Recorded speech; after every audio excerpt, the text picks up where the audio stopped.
함께 사도신경으로 신앙을 고백드리겠습니다.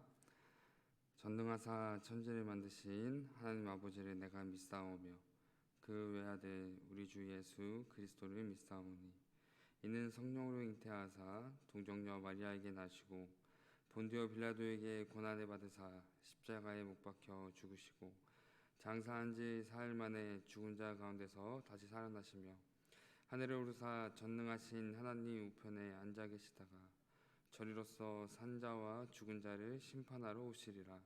성령을 믿사오며 거룩한 공회와 성도가 서로 교통하는 것과 죄를 사하여 주시는 것과 몸이 다시 사는 것과 영원히 사는 것을 믿사옵나이다. 아멘. 다 함께 찬송가 383장 부르시겠습니다.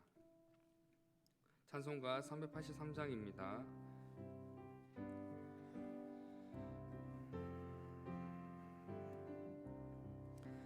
눈을 들어 산을 보니 도움 어디서 오나 천지 지은 주 하나님 나를 도와주시네. 나의 발이 실족 않게 주가 깨어 지키며 택한 백성 항상 지켜 길이 보호하시네.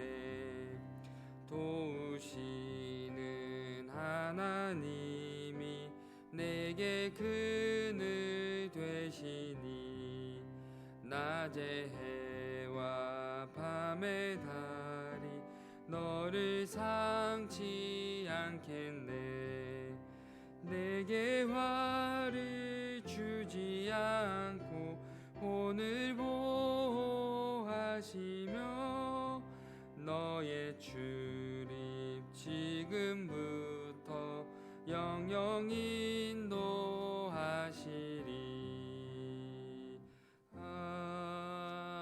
아멘. 오늘 사랑하는 성도님들과 함께 나눌 하나님의 귀한 말씀은 요한복음 11장 28절에서 37절까지의 말씀입니다. 요한복음 11장 28절부터 37절까지의 말씀입니다. 제가 봉독해 드리겠습니다.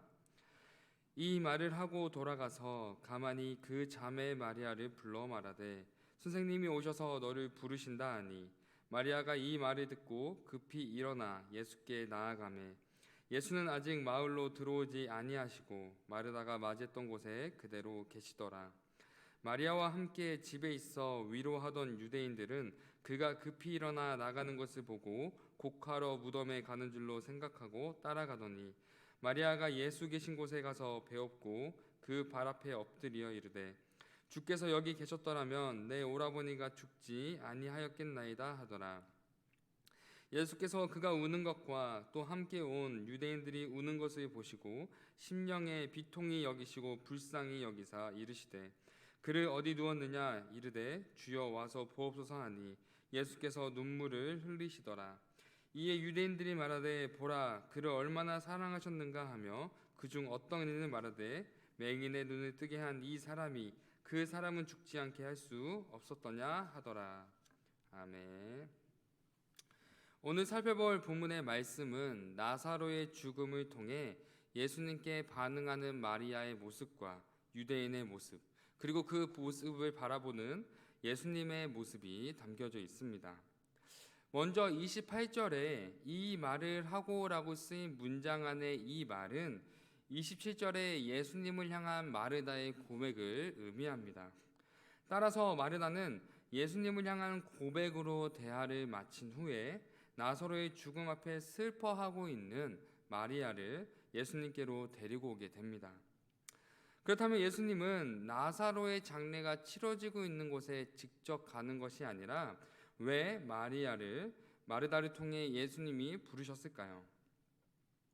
이 당시에도 장례는 상당히 중요한 일이었기 때문에 가난한 사람들도 악기로 애곡하는 사람들을 따로 고용하여 장례를 치렀습니다. 그로 인해 현재 나사로의 장례가 진행되는 곳은 많은 조문객들로 인해 상당히 복잡하고 시끄러운 상황이었을 것입니다. 그리고 이 모든 상황을 아시는 예수님은 마리아를 조용히 따로 불러 마리아의 슬픈 마음을 위로하시고 부활의 소망을 전하고자 하셨습니다. 그렇다면 저와 성도님들은 삶 속에서 마주하게 되는 고난과 슬픔 속에 누구의 위로를 받고 계십니까? 내 문제를 해결해 줄 수 있는 큰 힘과 능력을 가진 사람입니까? 아니면 나와 비슷한 문제를 경험했던 사람입니까? 아니면 나와 가장 가까운 사람들입니까? 오늘 예수님은 수많은 조문객들 사이에서 위로받고 있는 마리아를 예수님이 계신 한적한 곳에 불러내셨던 것처럼 고난과 슬픔 속에 살아가고 있는 우리들을 지금 하나님 앞으로 부르고 계십니다. 그러므로 아무도 알아주지 않더라도, 그 누구도 기억하지 못한다 할지라도 묵묵히 예배의 자리, 기도의 자리, 말씀의 자리를 끝까지 지키며 우리는 하나님의 부르심 앞으로 나아가야 합니다. 그리고 그 시간을 통해 그 누구도 내게 줄 수 없었던 마음의 큰 위로와 평안, 하나님의 도우심을 소망하며 기뻐하는 기대감을 통해 모든 고난과 어려움을 넉넉히 이겨내는 우리의 삶과 신앙이 될 것입니다. 32절의 말씀입니다. 마리아가 예수 계신 곳에 가서 배웠고 그 발 앞에 엎드려 이르되 주께서 여기 계셨더라면 내 오라버니가 죽지 아니하였겠나이다 하더라. 아멘. 32절의 말씀처럼 마리아는 예수님의 부르심을 듣고 그 자리에서 일어나 예수님께로 급히 나아갑니다. 마리아는 자신을 부르신 예수님을 보자 애통하며 예수님의 발 앞에 엎드려 예수님이 자신 곁에 있지 않았던 그 시간을 원망하며 불평하며 슬퍼하는 모습을 보입니다.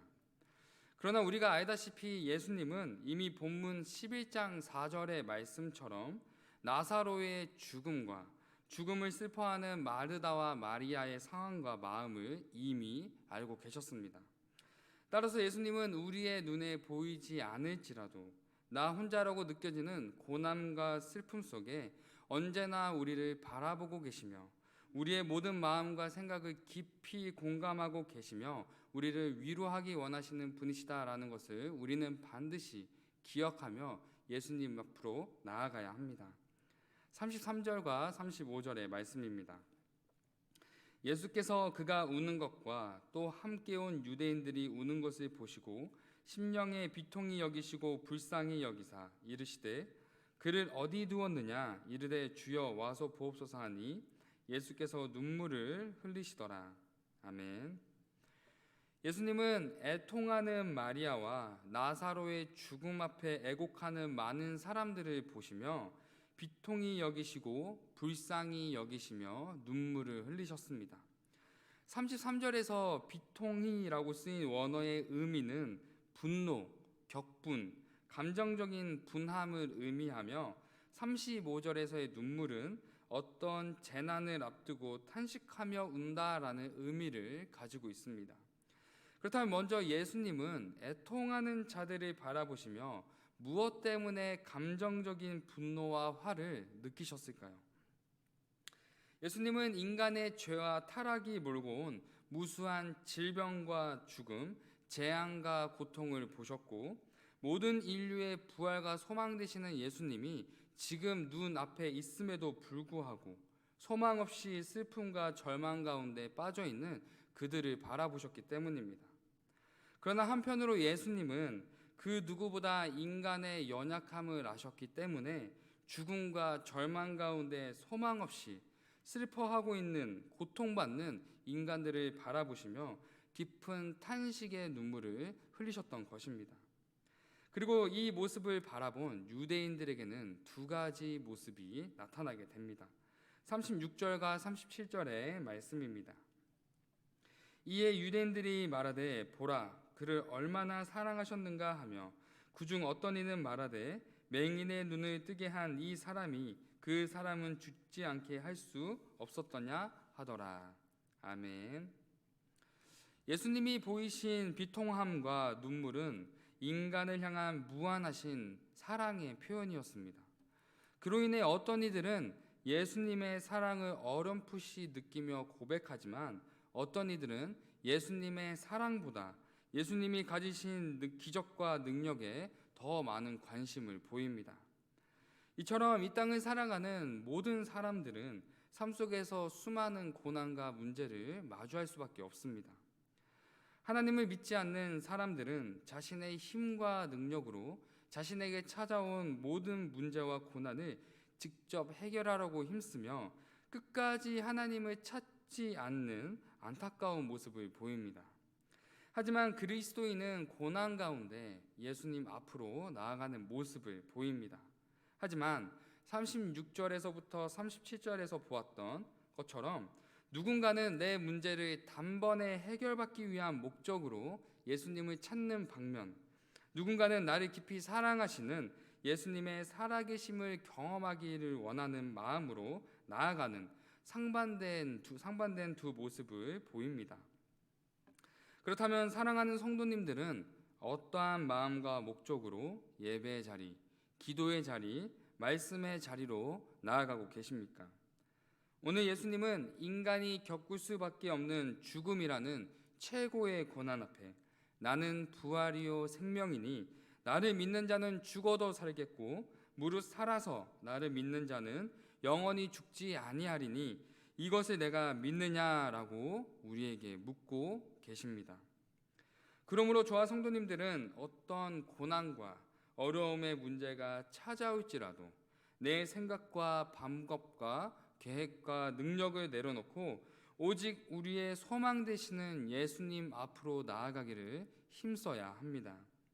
그러므로 오늘 하루 지금도 여전히 해결되지 않는 고난의 문제가 있을지라도 예상하지 못했던 고난이 내 삶에 찾아올지라도 언제나 예수님이 주시는 마음의 깊은 평안함과 소망을 통해 세상과 구별된 삶을 살아가는 성문교회 성도님들이 되시기를 예수님의 이름으로 축복하며 사랑합니다.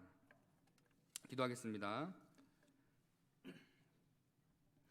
사랑의 하나님, 너무나 연약한 우리에게 새로운 하루를 허락해 주시고 예배의 자리에 나와 말씀과 기도를 통해 하루를 살아갈 새 힘과 능력을 주심에 감사드립니다.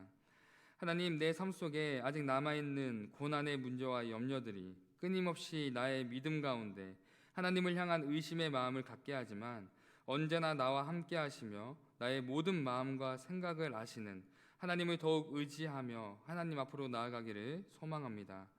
하나님, 우리의 연약함을 지금 고백하오니 우리가 매일의 삶 속에서 하나님의 말씀과 기도의 교제를 통해 날 향한 하나님의 사랑을 매 순간 깊이 경험하며 살아가는 오늘 하루가 되게 하옵소서. 언제나 우리를 사랑으로 안으시는 예수님의 이름으로 기도드립니다. 아멘.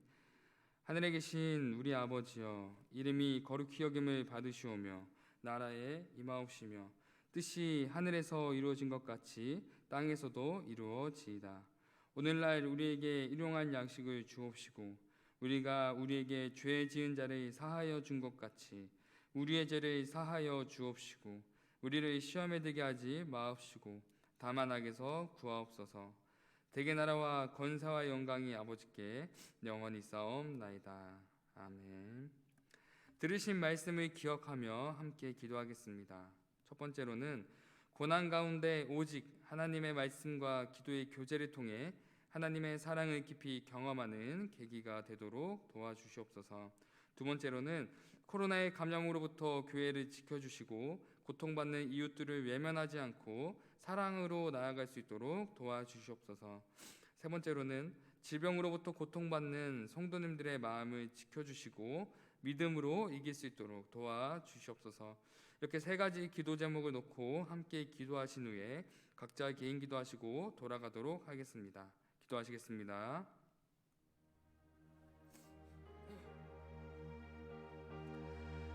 사랑의 하나님, 너무나 감사합니다. 하나님, 또 하루를 허락하여 주시었고 또 우리에게 하나님의 말씀 가운데 살아갈 수 있는 정말 이 시간을 허락하여 주시면 너무나 감사합니다. 하나님, 우리의 삶은 끊임없는 고난과 어려움이 찾아옵니다.